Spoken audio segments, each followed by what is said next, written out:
तो अब मधुमंगल वो उनको एक बहुत विशेष लड्डू पसंद था जो बहुत कम आता था टिफिन में। तो एक बार यशोदा माई के पास गए और यशोदा माई से कहते मधुमंगल कि जो आटे, घी और गोंद का लड्डू होता है कृष्ण को बहुत पसंद है वो।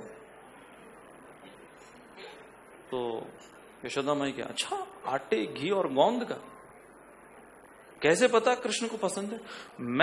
मेरी मां जब भी बनाकर देती है पूरा कृष्ण खा जाता है, एक भी मुझे मिलता नहीं। तो माता यशोदा हर समय उसी कॉन्शियसनेस में थी कि मेरे कृष्ण, मेरे नंदलाला को क्या अच्छा लगता है, क्या झींगा लाला होगा उनको ये देखा। तो माता यशोदा को उनका इंटरेस्ट अगर जागृत करना है तो किचन के आइटम्स कृष्ण के लिए, तो माता यशोदा का इंटरेस्ट जागृत हो जाता। तो मधुमंगल, अभी क्या खाना मधुमंगल को था, तो वो बोलने लगे कि ऐसे ऐसी स्टोरी बनाने लगे कि वो जो गोंद और आटे और घी का जो लड्डू है वो तो बहुत अच्छा लगता है कृष्ण। तो फिर माता यशोदा ने कहा कि ठीक है, मैं कल से वो दूंगी टिफिन में। तो माता यशोदा ने बनाकर दिया और मधुमंगल कहते हैं ऐसा करता हूं, मैं आ जाता हूं, आपको थोड़ा हेल्प भी कर दूंगा टिफिन वगैरह पैक करने में। तो मधुमंगल थोड़ा ज्यादा लड्डू टिफिन में डालकर, कृष्ण के हाथ में रहता, कृष्ण को मालूम नहीं टिफिन के अंदर क्या होता। वहां पहुंचने मैं खोलता हूं, तुम आराम करो, मैं खोलता हूं। और मधुमंगल खोलकर उसमें से जो लड्डू का था वो साइड में रख लेते, बाकी कृष्ण को दे देते। तो भगवान तो अंतर्यामी है, भगवान तो सब जानते हैं। तो फिर उस रात यशोदा माई अब लोरी सुनाए हुए भगवान को सुला रही हैं। तो भगवान से पूछती हैं, कान्हा वो लड्डू कैसे लगे आज? तो भगवान, कौन से लड्डू? अरे आज तुम्हारे लिए मैंने विशेष, वो मधुमंगल ने कहा तुमको पसंद है वो आटे, घी और गोंद के, तुमने खाए नहीं। तो भगवान समझ गए कि वो पूरा मधुमंगल ने चपेट लिया। तो भगवान अब मधुमंगल को बचाने के लिए कहते, हाँ अच्छा वो तो 4 के 4 मैंने खा लिए। माता कहा, मैंने 4 तो दिए नहीं थे। अच्छा आपने 4 नहीं दिए थे, कितने दिए थे? मैंने तो 2 ही दिए थे। मैया आपके 2 लड्डू 4 के बराबर होते हैं, मैं ये बोलना चाह रहा हूं। तो वो समझ गई कि कुछ तो यहां पे दाल में काला लग रहा है, तो गड़बड़ चल रहा है ये। तो फिर वो दूसरे दिन मधुमंगल को बुलाती है और कहती है, ऐसा करते हैं, मैं कल तुम्हारे घर पर आती हूं, तुम्हारी मां से सीखती हूं ये लड्डू कैसे तुम्हारी मां बनाते। अब मधुमंगल की सिट्टी पिट्टी गुल, मेरी मां को तो कुछ आता जाता नहीं। तो अब तो हमारा पर्दाफाश होगा। तो मधुमंगल वो कहते हैं, हाँ कल आ जाओ। बोल दिया, अब कल आ जाओ, अब शो कैसे संभालूंगा। तो जाते हैं मधुमंगल राधा रानी के पास, क्योंकि पूरे ब्रजमंडल में नंबर 1 कुक यदि कोई है तो वो कौन है? श्रीमती राधा रानी। तो श्रीमती राधा रानी के पास जाते हैं और मधुमंगल कहते हैं कि मेरी लाज बचा लो,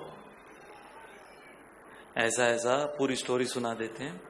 तो राधा रानी कहती है कि लेकिन मैं कैसे बचाऊं? तो मधुमंगल कहते हैं मेरी मां बन जाओ। क्या? क्योंकि वो अभी वो यशोदा आ रही हैं सीखने के लिए। तो राधा रानी कहती फिर तो तुम्हारी मां नहीं, वो उसको मैं वो गौशाला में बांध दूंगा, गायों के साथ बंद कर दूंगा उसको, मैं उसको कुछ समय के लिए मैं संभाल लूंगा, तुम यशोदा माई को संभाल लेना। अब राधा रानी तो उनका हृदय वैसे भी इतना कोमल है, तो मान गई। तो अब यशोदा माई आ रही हैं सीखने के लिए, लड्डू सीखने के लिए। और वहां पर मधुमंगल ने अपनी माँ को जो ऐसे समय पर बुलाया जब मधुमंगल की जो माँ है वो जब दूध निकालने के लिए गौशाला में अंदर गई तो बंद कर दिया बाहर से, और माँ को कहा कि आज थोड़ा ज्यादा दूध निकालना, थोड़े और 3-4 गऊओं का दूध निकालना, आज कृष्ण के लिए खीर बनानी है।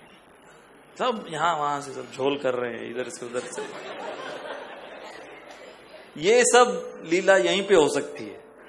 इसको कहते हैं लवण्यता, मधुरता में। तो माता यशोदा आती हैं और राधा रानी अब राधा रानी दिखने में तो किसी की मां नहीं दिखती, तो राधा रानी को पूरा घूंघट डाल दिया। और बोले ना बोले तो यशोदा माई समझ जाए, तो राधा रानी पूरा घूंघट डाल दिया। मधुमंगल वहां पहुंच गया, बीच में रेफरी बन गया वो, आओ आओ आओ मैया आओ। तो ये इतना बड़ा घूंघट क्यों डाली हुई है? नहीं वो पतिव्रता स्त्री है।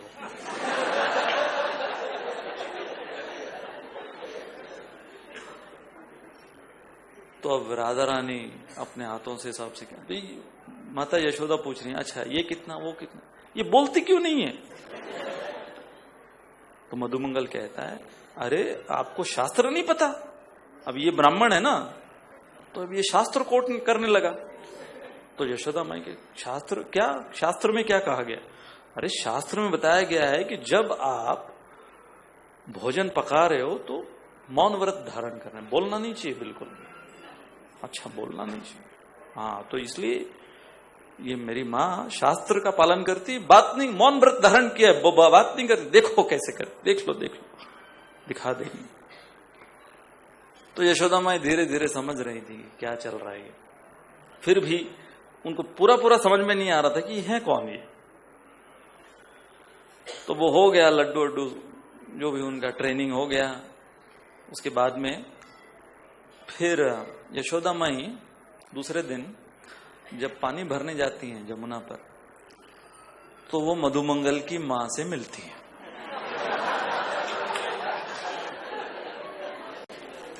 और देखती हैं कि ये एक ही दिन में मधुमंगल की मां का साइज इतना बड़ा कैसे हो गया।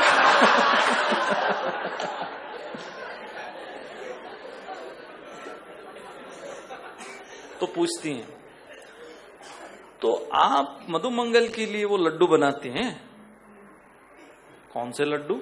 मधुमंगल ने तुमको भी झांसा दिया लगता है। तब तो मधुमंगल का पूरा पर्दाफाश होता है। और यशोदा माई मधुमंगल को दंडित करने के लिए जब बुलाती हैं तो राधा रानी बीच में आती हैं और राधा रानी यशोदा माई को रोकती है कि नहीं, देखो मधुमंगल जो है उसे वो लड्डू पसंद है और इसलिए भगवान श्री कृष्ण चाहते हैं कि उनके टिफिन में ये लड्डू बने ताकि मधुमंगल उसका आस्वादन कर सके।